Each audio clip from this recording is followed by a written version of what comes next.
Today we're going to be tying a Potomac River variation of the Lefty Deceiver. I use this often for stripers, largemouth, smallmouth, and various species. So what we're going to do is, a lot of people will use a mustad hook, but I will use a B10S stinger hook. It's pretty stout and I like the shape of it personally. So I'm going to get that secure in the jaws of my vise. I'm going to take my thread. This is 210 flat wax Danville's in white. So I'm going to start my thread.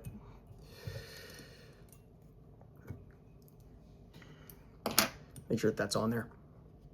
You don't want to go too far back. I'm going to take my saddle hackles. It's just white. Basic saddle hackles. So what I'm going to do is I'm going to select 4. So I want them to be medium length, not too thick, not too thin. So this depends on the gauge of your hook, but I'm just going to select a few here. Some of these are a little bit fat,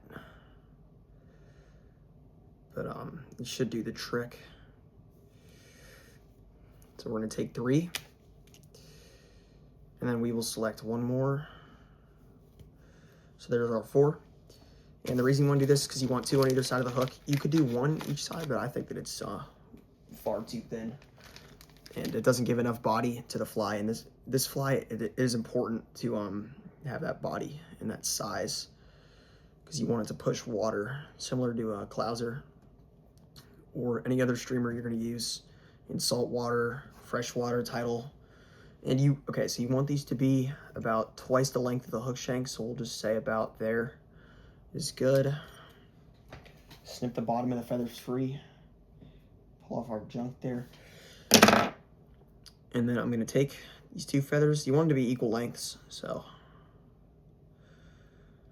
I probably could have picked a little bit better feathers, but these should do the trick. So what I'm going to do is I'm going to put those there on one side. I'm going to start with the back side. Get those secure. And see, those are they seem a little long, but they won't be once the fly is actually complete. They will look good. So then we're going to take these next 2, same place, tie them in, secure. And you want this to be pretty tight.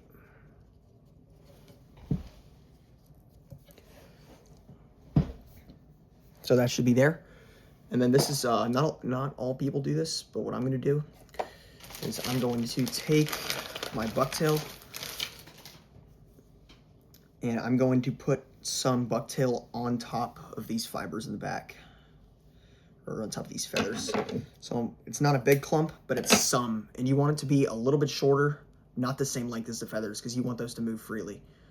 So I'm gonna do it about there. Get our measurement, and just give or take a couple of inches, or half an inch there. You don't want too much room in between. You want just about that. You see how the feathers are longer? They will still flow freely. So there we go. Once that's done, you want to take some Mylar tinsel. I'm actually going to take a pretty good amount of it. And mine that I'm using has 2 sides. It's got a gold and a silver side. We want the silver side of the tinsel. So this might take a couple of tries to get it to lay flat on that side. But we're going to tie this in.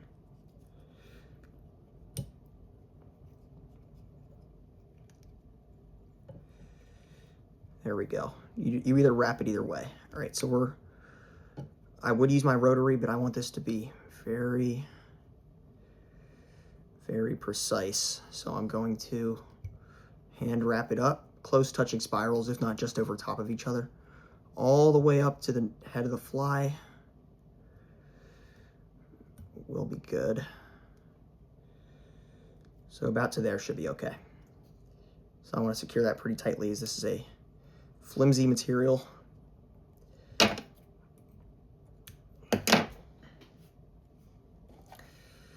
And once that's secure, we are going to take our bucktail. So what we're going to do is, a lot of people will surround the hook, but I am just going to take a clump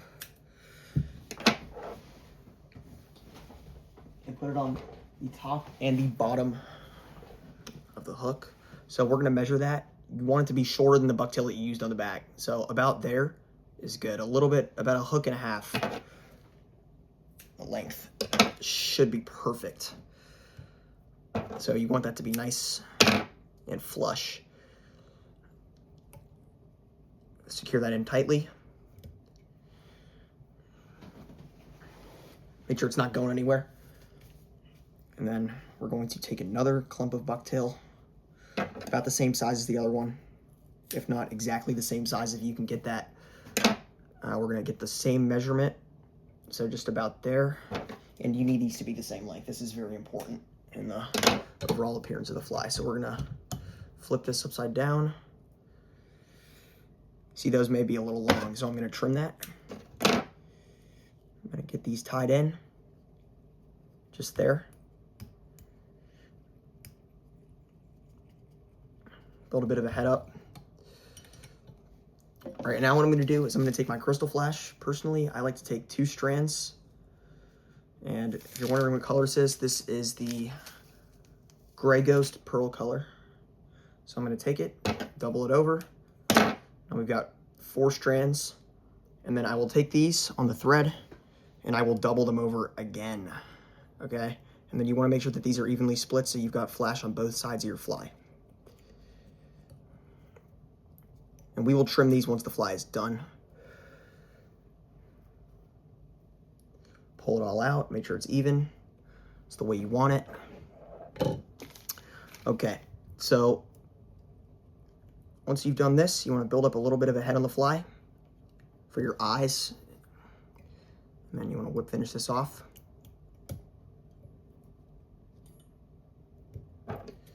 Snip your tying thread free. And then what we're gonna do is we're going to take, we have super glue here.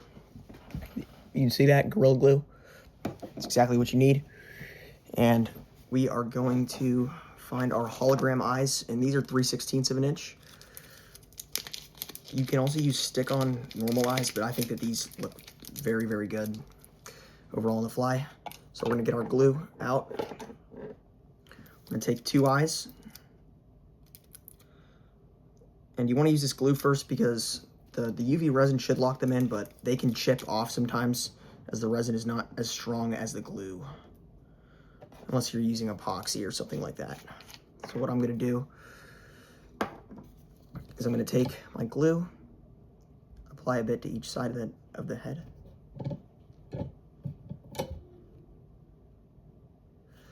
Not too much, not too little. I put a little bit too much on there. So what we're going to do, take our bodkin, spread that around there.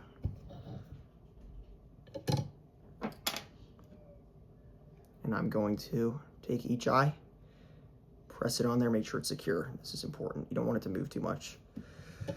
You want to be even on each side. You can also use tweezers to stick these on, which I should probably be doing as it's much easier. All right, there we go. Clean off your bodkin. Don't want any super glue on there. Now what we're gonna do is we're gonna take our UV resin. I'm using Loon UV Clear Fly Finish. And we are going to build up a nice head. So these eyes don't have to be fully dry yet. You just wanna make sure that you don't mess with them too much. So we're gonna do a good amount on top of the head there. Squeeze those eyes together. Flip this over. Do a good amount on bottom too. We're gonna go around the collar of the head. Add some more. We really do want to build this up, make a nice head. You don't want to put too much, but you want there to be a nice minnow presentation. And then you want to add a little bit more to the nose of the fly if there's not already enough on there.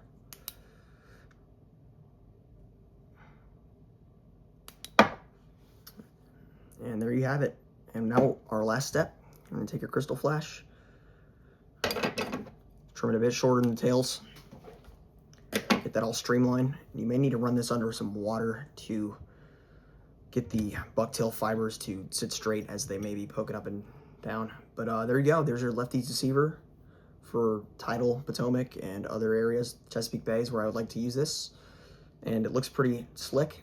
And there's a couple of different colors you can do this in, but I prefer white for sure. So this is a great pattern for new beginning fly tyers, and it's very effective. And one more thing you can also do is you can add some resin to these wraps here, but I don't think that that's really necessary. So good luck fishing, and I hope you enjoy this pattern.